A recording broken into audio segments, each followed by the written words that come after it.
del COVID-19, una nueva semana y me acompaña Alejandra Puente. ¿Cómo te va, Alejandra? ¿Cómo estás, Rezo? Bueno, extrañándote, Sí. extrañando este espacio. El espacio también. Hemos estado alejados por casi una semana. Sí, y se ha sentido también la ausencia de Alejandra, porque hay temas interesantes, no solamente con Paola Pejovés, que me acompañó la semana pasada, sino contigo. Hay temas que siempre deja esta situación de emergencia que a las familias que nos sintonizan están siempre pidiendo a través de las redes sociales, a través del WhatsApp de TV Perú, del correo electrónico. Hay muchos pedidos. Así es, hagamos un pequeño resumen de la pauta de hoy, ¿no? Vamos a hablar de varios temas. Por ejemplo, ha subido el índice de personas que presentan síntomas de Alzheimer en esta situación de cuarentena, algo sumamente curioso, ¿no? Sí, es un dato curioso. Producto tal vez del aislamiento, hay ciertos aspectos que, sobre todo los pacientes que ya sufren de Alzheimer, enfrentan, ¿no? Y que tal vez las familias deberían no tienen en realidad el cuidado respectivo o no están suficientemente enterados de los procesos que debe seguir una persona con este mal, ¿no? Así es. Y al final, bueno, esto como todo, me imagino, se puede agudizar por el estrés, ¿no? También. El estrés que le hace tanto daño a nuestra salud en todo sentido. Por ejemplo, hace que nuestro sistema inmune esté más vulnerable, por ejemplo, ¿no? Nos hace más propensos a ciertos tipos de enfermedades, la cortisona, que es ¿no? este químico que se desata cuando tenemos estrés, si está presente en nuestro cuerpo por tiempos muy prolongados, nos puede dejar daños en otro sentido, ¿no? También. Somos tal vez un poquito más sensibles, ¿no? En esta situación, ¿no? Nos afectan ya determinadas cosas que antes no nos afectaban, el alejamiento con familiares, por ejemplo, el no hacer determinadas actividades que antes las hacíamos regularmente, pues nos vuelve tal vez más sensibles mientras esto se prolonga más, ¿no? Claro. Y estaba también leyendo estudios que se habían hecho sobre este tema. Y había psicólogos que decían que no es tan fácil como decir no hay que estresarse, porque la gente dice, no, pero relájate, haz yoga, respira hondo, ¿verdad? Y la sensación por ahí que de angustia continúa y parece que nuestro cuerpo tiene una memoria. Entonces, esos contactos que solíamos tener con nuestros amigos, el apretón de manos, el abrazo, saludar de beso a nuestra familia, parece que también ayudaban a sentirnos parte de la comunidad, ¿no? Y a tranquilizarnos emocionalmente sin que nos estemos dando cuenta. Entonces, esa falta de contacto también nos está generando, digamos, un poquito de ansiedad o estrés sin darnos cuenta. Exacto, contacto, estas reuniones familiares grandes que se hacían por horas, ¿no? La memoria termina diciéndonos, bueno, ¿qué pasa acá? Acá hay algo raro, ¿no?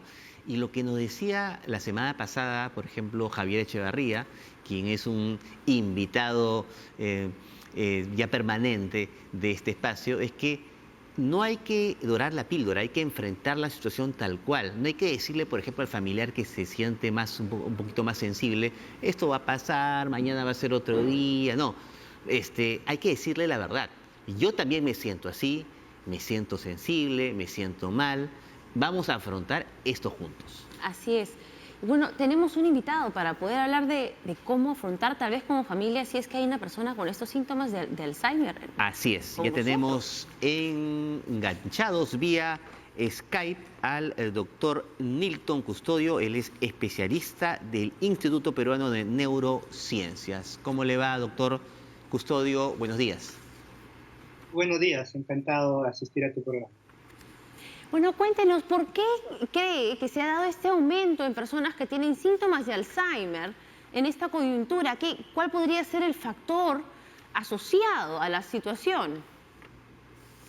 Sí, esto lo conversamos porque el número de llamadas por teléfono para incrementar las consultas está relacionada precisamente al aislamiento físico que presentan los pacientes y obviamente depende del estadio en el cual se encuentre el paciente. Si el paciente tiene estadio leve, es decir, es independiente para hacer todas sus cosas y lo que le decimos es usted no puede salir de la casa porque se va a infectar, probablemente no lo entienda porque le digo una vez y en minutos o en horas ya no recuerda lo que yo le he dicho. Entonces él no tiene una facilidad para recordar cuáles son las instrucciones instrucciones que los especialistas en sanidad les estamos dando.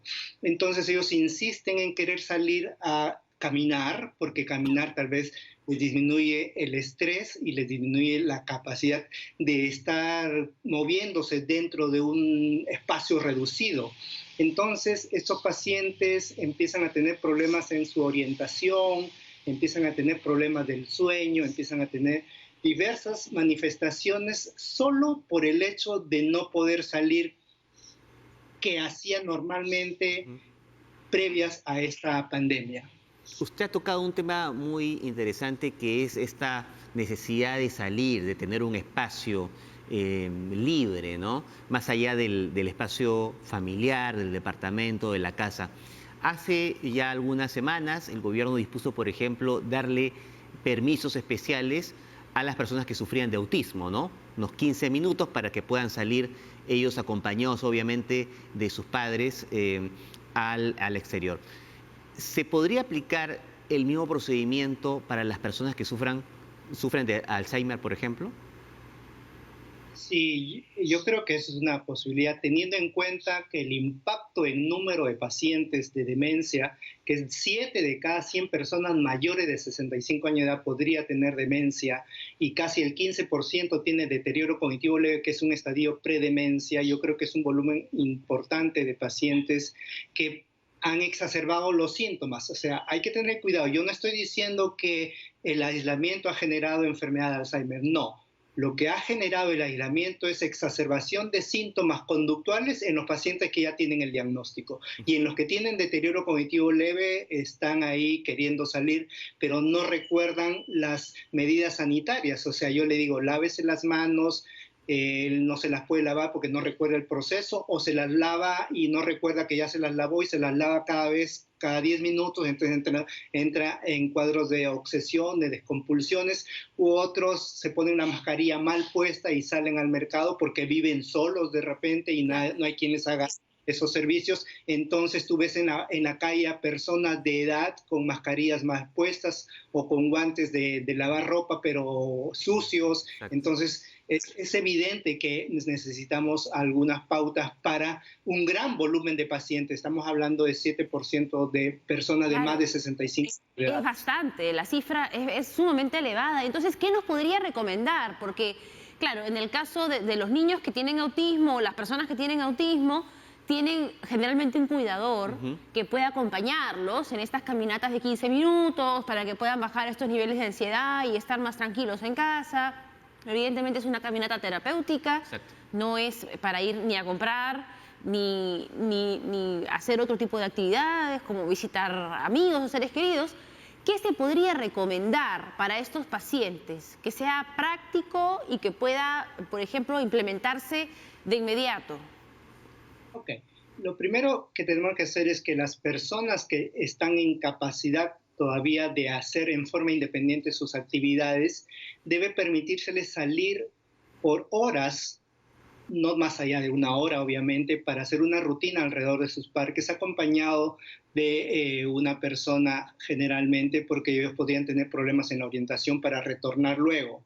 Eso es el punto número uno. Lo otro es que si ellos tienen familiares en la casa que los mantengan ocupados, tal vez la asistencia para preparar los alimentos diarios, no lo vas a hacer cocinar, pero probablemente ayude en algunas cosas puntuales como pelar las alberjas o escoger el arroz, es decir, que él se sienta útil durante toda la mañana en la preparación del alimento diario. Por la tarde es necesario que tenga actividades continuas luego de una siesta. Obviamente las personas de edad tienen que hacer una siesta como medida regular después del almuerzo, no recomendamos más de una hora, pero eso ayuda para que luego ellos despierten y tengan el interés en hacer algo.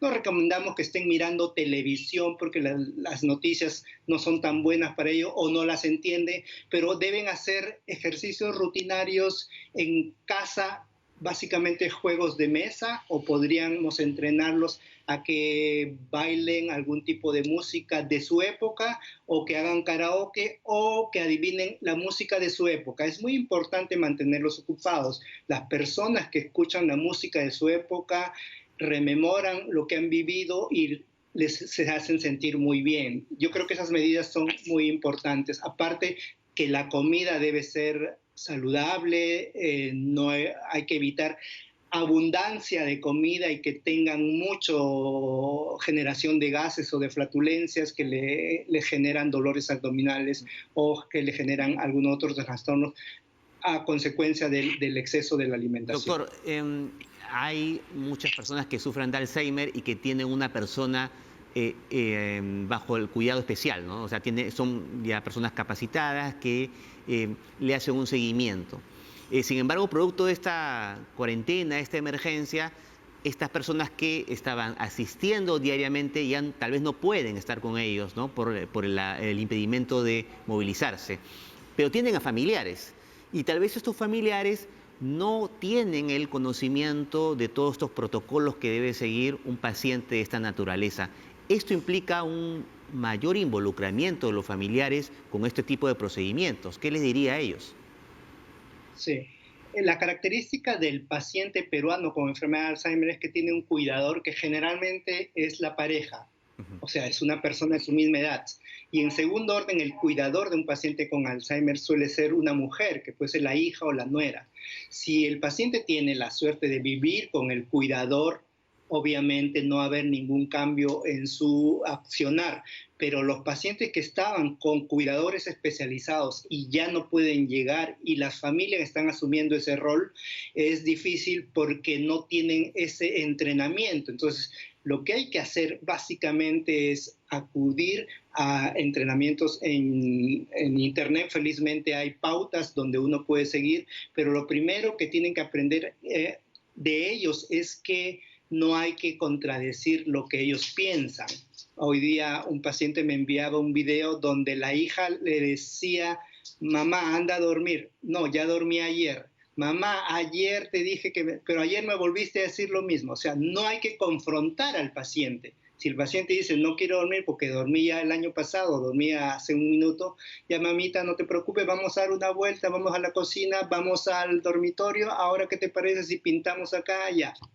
Le cambiaste de conversación y el paciente va a tranquilizarse. Pero si tú lo confrontas, le dices, pero mamá, ¿cómo es posible? Si hace 10 minutos te he dicho que tienes que ir a dormir, el paciente se tiene ansioso y probablemente se vuelva agitado, irritable y de repente te tira un zapatazo, ¿no? Entonces, algo que tienen que aprender las familias que no tienen la costumbre de cuidar es no confrontar al paciente. Lo segundo es darles con calidez, mucha naturalidad para hablar, ni hablar a tono bajo ni a tono muy alto. Claro, lo que pasa es que es bien fácil decirlo, ¿verdad? Pero todos estamos tensos en casa, no necesariamente porque no tengamos una buena relación o porque no haya cariño en nuestra familia, sino porque la situación nos aumenta el nivel de estrés a todos, ¿no? ¿Hay alguna relación entre el estrés y que se presenten o se agudicen estos síntomas de Alzheimer? Esto lo digo puntualmente, ¿por qué? Porque el estrés genera muchas otras enfermedades o agrava los síntomas de otras enfermedades, ¿no? En este caso, ¿hay algún vínculo? Sí, cuando nosotros tratamos ya por muchos años a un paciente y se deteriora, es probable o que haya tenido un infarto cerebral o que haya tenido una infección, generalmente infección urinaria. Entonces hacemos los análisis y descartamos. Y el tercer factor que me origina que un paciente se deteriore es el estrés del cuidador. Pregunto, ¿y usted que lo cuida, cuánto tiempo se dedica a su esposo? Desde que amanezco hasta que me duermo, y en las noches me levanto a cuidarlo a cada rato. Entonces esa persona durante las 24 horas, durante 30 días y probablemente todo el año lo ha cuidado. Esa persona está enferma, entonces el cuidador enfermo mira al paciente más enfermo de lo que es y su panorama es sombrío. Se siente enferma, se siente dolorida, siente que todo lo hace mal. Yo hago la evaluación de las habilidades que el paciente mantiene, son superiores a las habilidades que ella me cuenta. O sea, ella ve al paciente cada vez peor porque está aburrida, está deprimida. Eso es un tema muy, muy importante porque la recomendación ahí es cambiar de cuidador. O sea, es cierto, usted lo quiere y lo ama a su esposo o a su papá, pero es momento de que alguien tome la posta. O sea, no tienes que cuidarlo 24 horas. O que se dividan las Comparte con tareas, ¿verdad? Porque suele pasar que se le tira toda la responsabilidad a una persona. Exacto. Y nadie puede ser cuidador 24 horas al día, 365 días. Evidentemente va a surgir estrés, ¿no? Totalmente. O sea, imagínate si tuviéramos que nosotros, los periodistas a veces estamos 24 horas en guardia, digo, nos pueden llamar en cualquier momento, pero no estamos las 24 horas trabajando. Exacto. Todos los días. Son situaciones excepcionales. Sí, sí, y te cuento que el 75% de cuidadores en Perú son mujeres, que tienen, es cultural, ¿no? Muy bien, doctor Custodio, Nilton Custodio, especialista del Instituto Peruano de Neurociencias. Muy valiosas sus opiniones, importantes a tener en cuenta para el cuidado de estos pacientes que merecen toda la atención del mundo. En estos momentos difíciles hay que prestarles doblemente atención y el cuidado respectivo. Así es, revelador en verdad, Revelador. este hallazgo, ¿no? Que el estrés del cuidador puede hacer que se agraven los síntomas del paciente y hay que tenerlo en cuenta en casa. Bueno, nos vamos al corte y volvemos a Alejandra y amigos televidentes con un tema candente, ¿no? Un tema de mucha preocupación, sobre todo para los padres de familia. Las pensiones de los colegios en esta etapa de emergencia.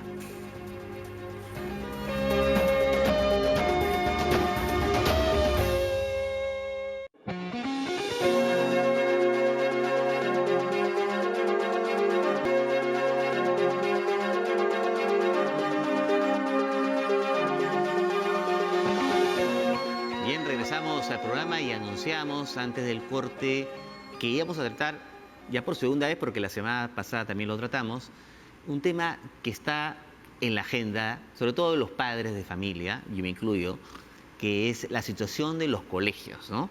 Sobre todo particulares, porque tienen que enfrentarse a una situación que tal vez no estaba planificada, definitivamente no estaba planificada desde inicios de año. Algunos colegios ya tenían una plataforma virtual desarrollada hace muchos años, pero la gran mayoría no. Y ahí está el reto. Claro, pero yo sí siento que acá hay dos partes del asunto, ¿no? Porque es injusto ahora querer pedirle a los colegios que apuesten por educación virtual cuando no se los exigimos antes. Yo he hablado con muchos padres de familia antes de esta situación Sí. y la gran mayoría estaba en contra de la educación virtual porque consideraban que no era lo mismo. Entonces ellos tampoco ni le exigieron al colegio antes, ni creyeron que el sistema funcionaba. Entonces esos mismos padres hoy están convencidos que esto no va a funcionar y que los chicos van a perder el año. Definitivamente. Y no necesariamente es así, que es lo que ha dicho el ministro de Educación. Tenemos que estar positivos, estamos a tiempo, estamos a abril. Hay posibilidades de que nuestros chicos terminen el año de manera virtual, pero nosotros también tenemos que participar de la solución. Participar y exigir a los colegios calidad. Y para ello nos encontramos ya enlazados vía Skype con Wendy Ledesma, y es directora de la Autoridad Nacional de Protección del Consumidor del Indecopi. Buenos días, Wendy, ¿cómo le va? Buenos días, Alejandra, Renzo, gracias por la invitación. Bueno, seguramente han recibido ya ustedes una serie de denuncias de parte de, sobre todo, los padres de familia respecto al sistema que están ya implementando los colegios particulares en vista de esta situación de emergencia. ¿Nos podrían comentar primero, para ir comenzando esta entrevista, cuántas denuncias han recibido, de qué nivel son este tipo de denuncias, de qué tratan? Así es, Renzo, gracias por la pregunta, porque me permite explayarme un poco en las acciones que ha venido haciendo el Indecopi desde el día 1 de esta crisis. Nosotros hemos apostado por una agenda digital ya desde bastante tiempo atrás, en la cual estamos poniendo a disposición de todos los ciudadanos muchas herramientas digitales para que obviamente puedan colaborar con nosotros, puedan presentar sus reclamos y obviamente con esto nosotros tener una mayor amplitud en las intervenciones que hacemos en el mercado. Y una de estas estrategias ha sido poder abrir canales virtuales para el reporte de conductas que infringen la norma y que afectan a los consumidores. De esta herramienta que se llama el Reporte Ciudadano, que es una herramienta gratuita y la puedes encontrar en cualquier buscador de internet, Reporte Ciudadano Indecopi, nos han llegado hasta la fecha, desde el inicio de la crisis hasta ahora, más de 7.700 reportes en diversos sectores. De esos más de 7.000 reportes, 2.200 o más ya que esto todos los días lo vamos monitoreando, son solo del sector educativo. Y allí hay una variedad de conductas que hemos identificado que son o infringen la norma tanto en periodo de crisis como en no crisis. Uno de ellos, y creo que los más cuestionados y que han salido bastante en redes sociales y también en algunas manifestaciones de consumidores, es el tema del cobro de pensiones adelantadas. Esto es un derecho que tienen los consumidores, ya reconocido hace muchos años atrás y por los cuales el Indecopi hasta ha emitido ya unos pronunciamientos, ¿no?, que han establecido ya un estándar, una garantía que ningún consumidor se le puede exigir el cobro adelantado de pensiones. Y sin embargo, muchos consumidores, cuando empezó las restricciones para asistir a los colegios, manifestaron que cómo iban ellos a finalmente recibir el servicio de sus hijos, ¿no es cierto?, si ellos ya habían pagado la pensión. Y ahí fue la primera alerta que saltó,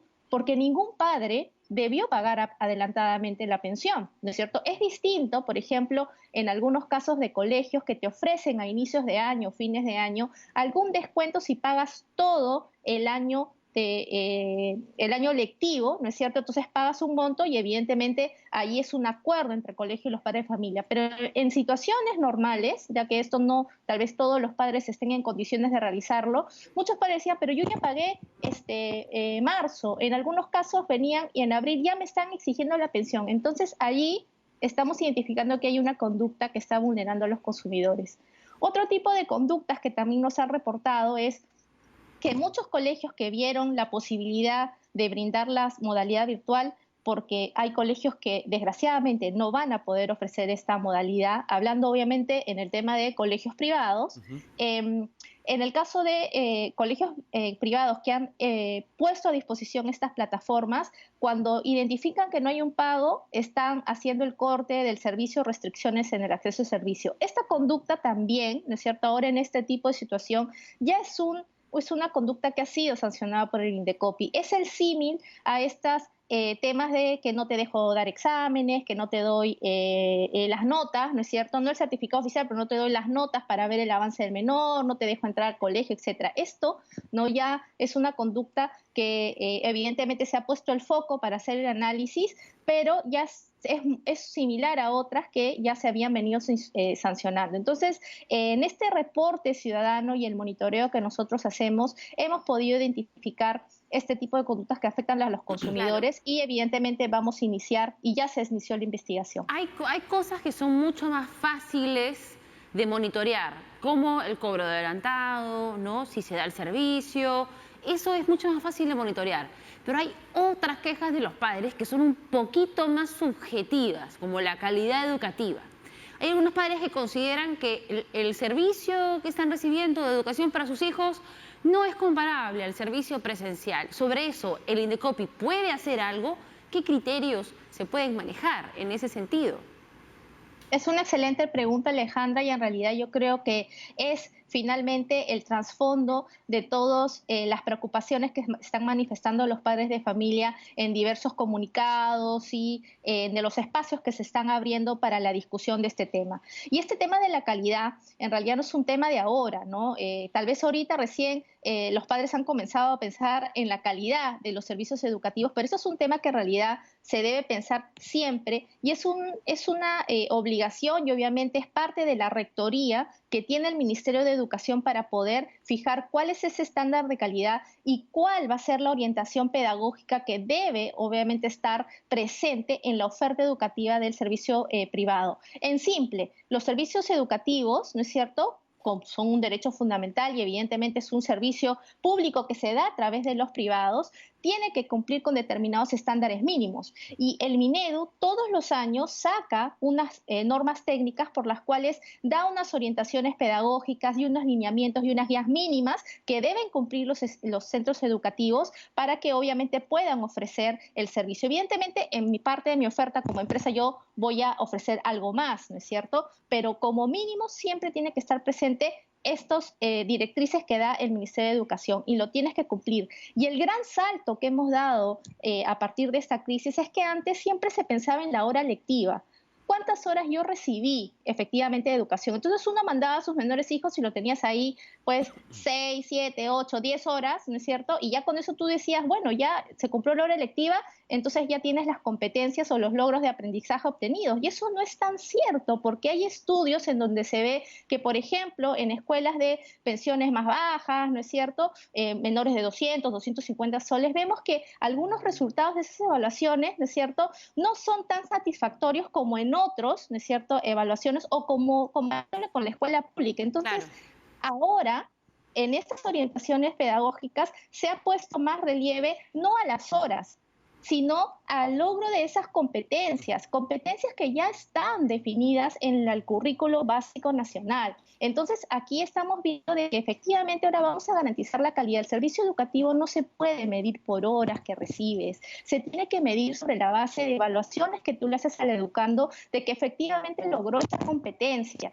Estamos hablando que en este escenario, ya está, creo que todos podemos compartir esto, en este escenario en el que nos estamos desenvolviendo fuera del COVID, estamos generando, necesitamos otro tipo de competencias para poder enfrentar un mercado laboral que ya está encima de nosotros. Wendy, Y este momento sí. Sí, hay que tener en cuenta que, y yo te lo digo como padre de familia, que nosotros al inicio del año, o tal vez al final del año pasado, reservamos, por ejemplo, las matrículas, ¿no? Y se firma una especie de contrato que yo le exijo al colegio, o el colegio se compromete a brindar un servicio determinado. Ahora las circunstancias han cambiado, ¿no? Ese servicio por el cual se comprometieron no lo van a brindar de esa manera, lo van a brindar de otra forma tal vez, tendrán que adaptarse. En ese sentido, al ser virtual toda la plataforma, porque ya el ministro de Educación ha adelantado que prácticamente este año no va a haber clases presenciales, ¿cuál es la intervención de Indecopi para que este pase de una plataforma presencial a una plataforma virtual pueda cumplirse con la calidad que los padres exigimos? Así es. Eso es algo que ahorita en realidad los padres están evidentemente con mucha preocupación. Como les digo, las guías y orientaciones pedagógicas van a tener que estar reflejadas en los planes de recuperación, ¿no es cierto? Y evidentemente esos planes de recuperación van a tener que cumplir con dos obligaciones principales. La primera es presentarla a las unidades de gestión educativa local, las UGELES, porque ellas finalmente van a ser las que van a supervisar el cumplimiento de este plan.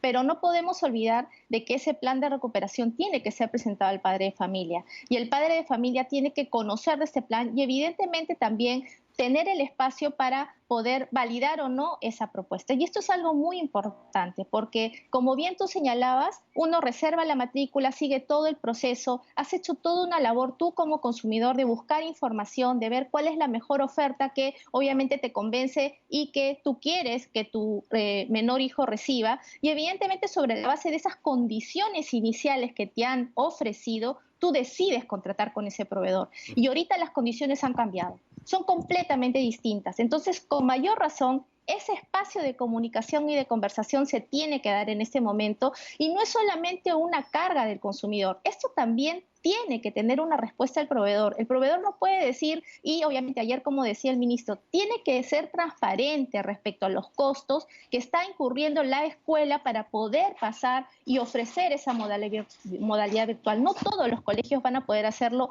Ya hemos recibido algunos reportes de colegios que están cerrando, son menores que se van a quedar sin el año escolar, que eventualmente veremos si hay cupos para poder trasladarlo a la escuela pública, pero en este momento la comunicación que tiene que haber entre los padres y el colegio y esos acuerdos tienen que darse y los proveedores tienen que ser flexibles para esta conversación. ¿Y por qué? Porque es muy simple. Desgraciadamente, conforme está establecida en la norma, no hay una intervención en los precios, no se han tomado esas decisiones hasta la fecha, entonces no se puede definir cuánto realmente tienes que pagar o no, solo se puede hacer una evaluación de si cumpliste o no con el plan de recuperación. Claro, pero quiero mencionar dos cosas que dijiste, ¿no? Están saltando ahora problemas de calidad educativa de antes. Esto no es nuevo. Exacto. Incluso hay una página del Ministerio de Educación donde salen las evaluaciones de los chicos y esto se sabía hace mucho tiempo, que hay muchos colegios, presencial o no, que no están cumpliendo con los mínimos estándares educativos. Entonces, finalmente, los papás están usando esas instituciones como guarderías, porque aprender no estaban aprendiendo mucho los chicos, ¿verdad? Entonces, claro, hoy se dan cuenta de eso y ya ni siquiera sirve para llevar al chico a un espacio físico para que ellos puedan trabajar y dicen, ¿por qué estoy pagando? Pero esto podría ser muy peligroso para el sistema educativo porque si bien los colegios públicos están intentando abarcar la educación de los millones de chicos peruanos que están inscritos en el sistema público, tampoco tienen la capacidad para abarcarlos a todos, ¿verdad?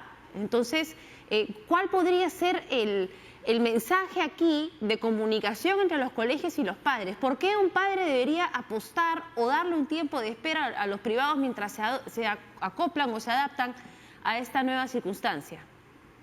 Sí, yo pienso que aquí lo más importante, Alejandra, es pensar en que el servicio educativo, si bien es cierto la relación de consumo se da entre el padre y el colegio, en realidad el beneficiario, ¿no?, es el menor, es el educando. Y estamos hablando que es un derecho fundamental y hay un interés superior del niño que proteger.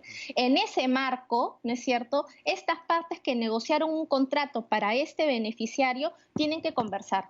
Van a haber colegios que ya tenían la infraestructura y que por eso están ofreciendo ya los servicios educativos. En muchos casos nos han llegado, ¿no es cierto?, comunicaciones de padres que están cuestionando el servicio educativo porque la situación está en crisis, sin embargo están contratando abogados para poder hacer una denuncia. Es algo que tal vez se podría evaluar para no generar más conflictividad. Pero hay otras escuelas, como tú bien señalas, por estos temas de calidad que tal vez no se estaban cuestionando o visibilizando como se está haciendo ahora, que no tenían la infraestructura, no tenían a los profesores preparados para este cambio y les está costando más. Son en estos escenarios en donde en la educación privada se tiene que evaluar, generar esos espacios de conversación. De ser el caso, ¿no es cierto?, si la UGEL dice ese plan de recuperación no cumple con esas guías y orientaciones que hemos dado y no va a hacer que permita el logro de competencias, pues en esos casos los expedientes van a ir al INDECOPI y el INDECOPI evidentemente se pronunciará sobre sus competencias. Muy bueno. Evidentemente va a ser muy complicado decir cuánta pensión debiste pagar o no, porque no hay un control de precios en el Perú. Sin Bien, embargo, Wendy, sí tiene que haber ese compromiso entre ellos de hablar y llegar a un acuerdo. muchas gracias a Wendy Ledesma, importante las precisiones que ha señalado y la función de Indecopi, que es importante con respecto a la función de los colegios en esta nueva coyuntura. Así que, por favor, padres de familia y colegios, dialoguen, no se pueden hacer los sordos en esta situación, hay que llegar a un acuerdo. Vamos a ir al corte y vamos a volver para hablar de emprendimiento, Alejandra. Así es. Hay muchas personas que están encontrando en herramientas digitales una manera de seguir trabajando. Le contamos cómo al volver.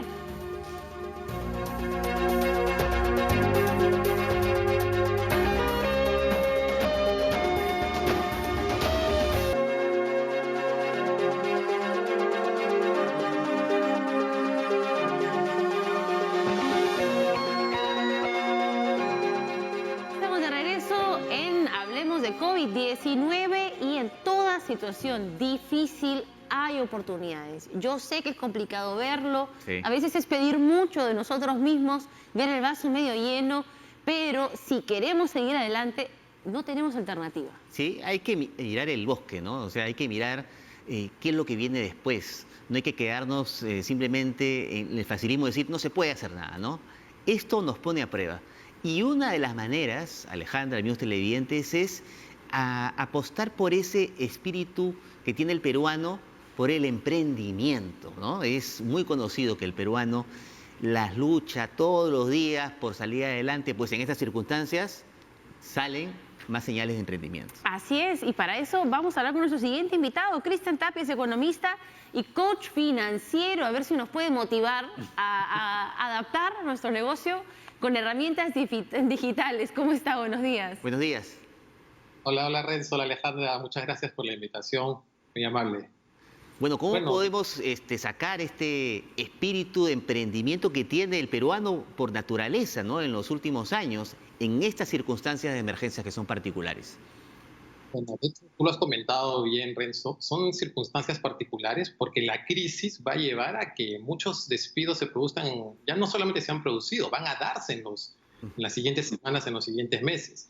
Entonces, antes de la crisis, más del 70% de la población económicamente activa en Perú veía con muy buenos ojos el emprendimiento.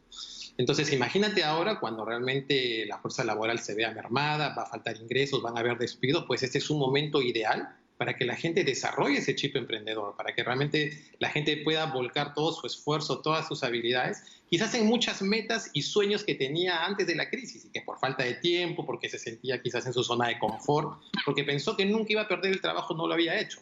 Bueno, las crisis pueden representar verdaderas oportunidades de crecimiento y desarrollo. Y ese es el chip que vamos a invitar a todos los televidentes que tengan en este periodo de crisis y hacia el futuro. Así es, pero no es tan fácil hacerlo. Hay muchas personas que, por ejemplo, yo escucho a mucha gente decir, no, que el Perú no está conectado. Bueno, hay más celulares que seres humanos en el Perú. Entonces, el abaratamiento de los costos, por ejemplo, del celular, han hecho que efectivamente todos estemos conectados. Pero la brecha está en cómo usamos la herramienta y hay muchas personas que no saben usar esa herramienta, que sí está conectada a todas estas posibilidades para sacarle un provecho económico. ¿Qué podrías recomendarnos para poder hacer ese cambio? Mira, Alejandra, el modelo económico ha cambiado y eso es lo que todavía mucha gente no se da cuenta. O sea, los negocios y las nuevas categorías de consumidores hoy en día son diferentes a las que había hace 6 o 7 semanas. Entonces, en este contexto es cuando surgen muchas oportunidades en vías que antes podían no representar oportunidades interesantes. O sea, por ejemplo, todo lo que es negocios ligados a Internet, el tan comúnmente llamado e-commerce. ¿Qué significa e-commerce? Bueno, hacer plataformas de venta a través de canales por Internet. Se está hablando hoy en día de que el delivery va a jugar un papel importantísimo en la industria. Es cierto, mucho más que antes. O sea, antes, antes las reuniones masivas en restaurantes, en actividades grupales, podían generar alguna actividad económica. Hoy en día no va a pasar lo mismo. Entonces, más allá de que mucha gente tenga la conexión a Internet y tenga un celular, porque de ahí partimos, de que te conectes a Internet, el desafío está en que decidas tú mismo tomar acción. Porque lo que hace la crisis te genera parálisis. Yo a veces tenía siempre una afirmación que le decía a la gente que trabajaba conmigo, demasiado análisis es parálisis. Y lo que está haciendo la gente normalmente es empaparse de información que, querramos o no, 80 o 90% es negativa, la que sale en los medios, de muerte, de todo lo que lamentablemente nos está pasando. Cuando tú internalizas esa información en tu mente, en tu estado mental, te impide moverte, hace que tu miedo crezca, hace que tu nivel de energía no sea el óptimo y finalmente esas buenas ideas, esos buenos proyectos que tú tenías en mente se quedan archivados. Entonces yo lo que invito a la gente es, tienes internet, tienes un celular, tienes la posibilidad de tener buenas ideas, tienes ciertas habilidades, ponla en práctica. No vas a tener éxito probablemente al primer mes, a la primera semana, a los primeros días, pero ¿sabes qué? Ese intentarlo, ese querer hacerlo y tomarlo con seriedad y con mucho esfuerzo va a hacer que de todas maneras vayas mejorando en el camino hasta lograr el éxito. Sí, arriesgarse, ¿no? Y tú has señalado, Cristian, un tema del servicio de delivery que tal vez va a alcanzar un nivel de desarrollo exponencial en estas circunstancias. Estamos refiriéndonos al delivery, por ejemplo, de la comida preparada, ¿no? ¿No? El pollo a la brasa, del chifa, que extrañamos mucho. Pero lo que yo he visto, por ejemplo, Cristian, no sé si tú me darás la razón, es el servicio de delivery de productos de primera necesidad. Es decir, ya evitas ir al mercado, al supermercado, a la bodega. Las bodegas, dicho sea de paso, se han revalorado ahora, pero están ofreciendo y han surgido en estos días este servicio de delivery de productos de primera necesidad. Estamos hablando de frutas, de menestras, de verduras. Eso creo que es un gran emprendimiento que ha surgido en estos días.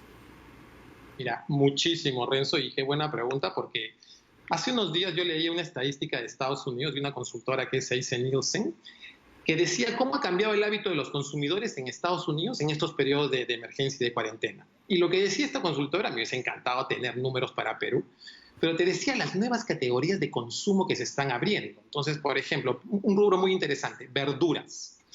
En este contexto, acuérdate que va a haber gente de probablemente 60 años a más, que viven solas, que son parejas ya de adultos mayores, que probablemente no van a salir en mucho tiempo. Más allá de que los gobiernos den cierta flexibilidad, lo más seguro para ellos es quedarse en casa. Entonces, va a haber mucha gente, sobre todo de tercera edad, que va a depender de los servicios de delivery. Entonces, mira, por ejemplo, cómo ha destacado la categoría de verduras, ¿no? Alimentos envasados, mucho, o sea, mucho alimento envasado que te permita tener ciertas provisiones, y todo eso va a tener que ser llevado por alguien. Así que los servicios de delivery, no solo para restaurantes, sino para también supermercados, bodegas, se van a convertir en una herramienta, en un nuevo canal de distribución muy importante para que los emprendedores puedan aprovecharlo. Así es. Pero aquí también hay un tema muy importante, ¿no?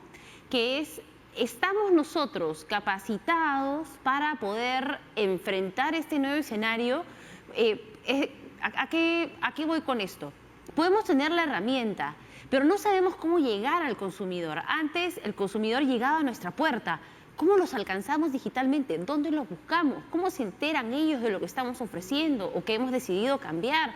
Esos retos también son grandes para aquellos que por mucho tiempo no dejaron a la gallina de los huevos de oro, ¿verdad? Porque hay muchas industrias que tenían, no sé, pues sus ingresos más importantes en la manera tradicional de hacer negocios, en la venta directa, y dejaron lo de delivery como a un lado, ¿no? Lo hago mañana. Ahora que lo otro no está y tienen que enfocarse a eso que es chiquito, ¿cómo capitalizan lo que han construido durante años como marca, como empresa, para llegar a sus consumidores?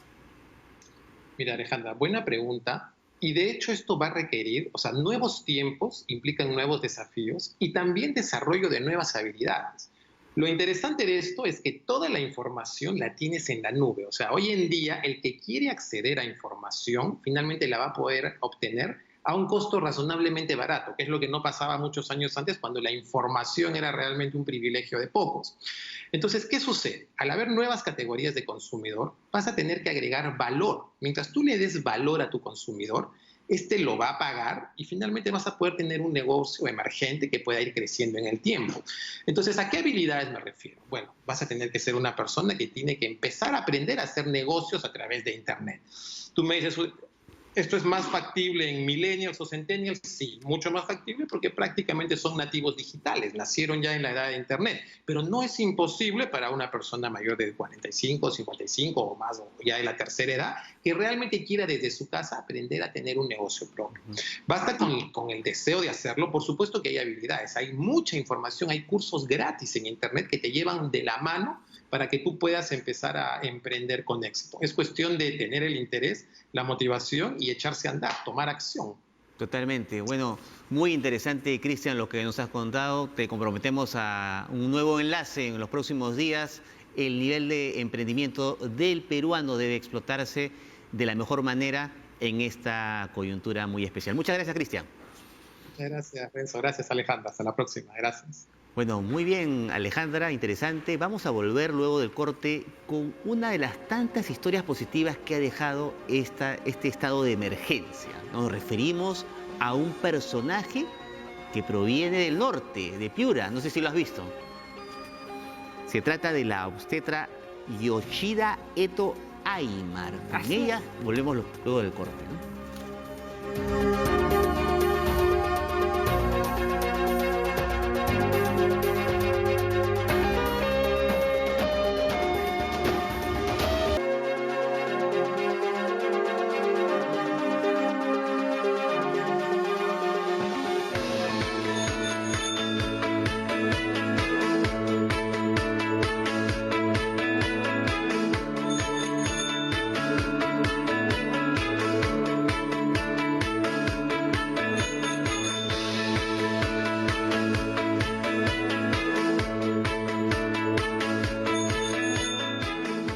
Pues el reconocimiento del Ministerio de Salud a Yoshida, ¿no? Una compatriota de Catacaos que diariamente se trasladaba en bicicleta desde Catacaos a Piura, ¿no? Porque no había transporte, pues, ¿no? Así es, tomó la iniciativa de agarrar su bicicleta para poder llegar a sus pacientes y poder darles este servicio tan importante a la comunidad. Se encuentra enlazada vía Skype. ¿Cómo estás? Muy buenos días. Muchas gracias por el espacio y aquí estoy para poder dialogar con ustedes. Bueno, desde aquí de TV Perú te felicitamos por ese loable esfuerzo que haces diariamente, pese a las dificultades de esta emergencia. Y tu caso es un caso emblemático, pero sé que hay muchos más, tus compañeros, tus compañeras también que trabajan contigo. Sí, esto ha sido una pequeña muestra de lo que los obstetras estamos en este momento comprometidos en esta lucha contra la pandemia. A nivel nacional, como ya lo dije anteriormente, hay colegas que también tienen que pasar ríos, quebradas, estar muchas horas caminando, llevando a las gestantes para que lleguen a un establecimiento de salud con mayor capacidad resolutiva en equipo e infraestructura para poder evitar una muerte materna. Y tú montabas bicicleta antes porque digamos que esa distancia no es pequeña y muchos lo harían por deporte incluso. Entonces, si es que no montabas bicicleta con mucha frecuencia, tener que hacerlo de la noche a la mañana, yo me imagino que terminabas al final del día con el cuerpo adolorido por el ejercicio. O sea, fue muy difícil acostumbrarte a esta nueva rutina. La verdad que no me costó porque ya en mi vida profesional yo ya me he transportado en bicicleta en un anterior establecimiento de salud en que trabajé y me transportaba de mi domicilio al trabajo y luego tenía que hacer coordinaciones en la red Bajo Piura, en la municipalidad y retornaba nuevamente a mi establecimiento. Montar bicicleta siempre ha formado parte de mi vida. Como ustedes saben, yo soy de Catacaos, que es un pueblo justamente cuna de uno de los referentes más grandes que tenemos de la medicina peruana, como es José Cayetano Heredia. Vengo de este pueblo tan hermoso, cuna de grandes artistas, artesanos, escultores, pintores, joyeros, las muy reconocidas mujeres luchadoras, las tejedoras de paja toquilla. De aquí también nace, de este pueblo de Catacaos también nace lo que es la filigrana, tan reconocida a nivel mundial, y el arte cataquense tan apreciado, a lo mismo de los profesionales que han salido de aquí mismo, de mi pueblo. Y uno forma parte de todo esto, transportarse en bicicleta. Mis paisanos se transportan en bicicleta para su día a día. Sí, y dicho sea de paso, se come bien en Catacaos, ¿ah? Así es. Sí, la gastronomía es impresionante. ¿Cómo te tomó, Yoshida, al nivel del gourmet. Yoshida, ¿cómo te tomó, perdón, este impacto, ¿no? Este diseño que se hizo viral a través de las redes sociales? ¿Cómo te tomó a ti por sorpresa, seguramente? Pero luego, ¿cómo ha sido, pues, tu día a día? ¿Te han saludado más? ¿Has tenido mayor reconocimiento público? Cuéntanos eso. Lo he tomado con mucha humildad, con tranquilidad y al mismo tiempo con sorpresa. No esperaba que un acto tan simple pudiera transmitir un mensaje tan poderoso. Y lo agradezco enormemente que lo hayan tomado de la mejor manera. No he tenido oportunidad, así que me digan, yo, si no, y tampoco lo estoy esperando, sino que como estamos con el tiempo, todo el tiempo con mascarilla, no nos reconocemos los unos a los otros, ¿no? Mis compañeros de trabajo me han felicitado, han tenido para mí buenas palabras, claro, ¿no? Y que esto sirve, ¿no? Esto sirve para mi gremio, para mi pueblo, para toda la gente que me conoce. Pero igual es una inspiración, ¿no? A veces, bueno, muchas personas de salud que están en estos días poniendo el hombro, ¿no? Están en la línea frontal de la batalla, son estos héroes incógnitos, ¿no? Entonces, definitivamente para ti, tu familia debe ser un gran orgullo. ¿Con quién vives? ¿Con quién compartes esta cuarentena? ¿No? ¿Cómo han tomado tus seres queridos esta noticia?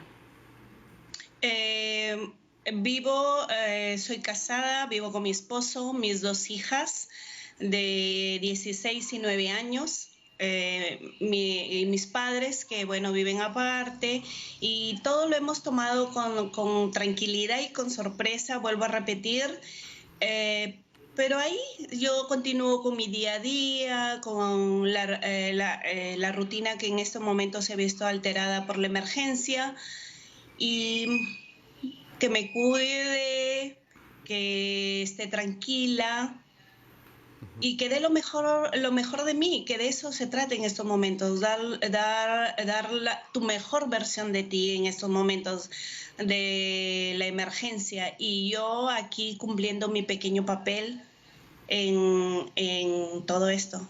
Y cuéntanos, Yoshida, ¿cómo es la situación en Piura en general respecto a las disposiciones que se han aplicado para enfrentar el COVID-19?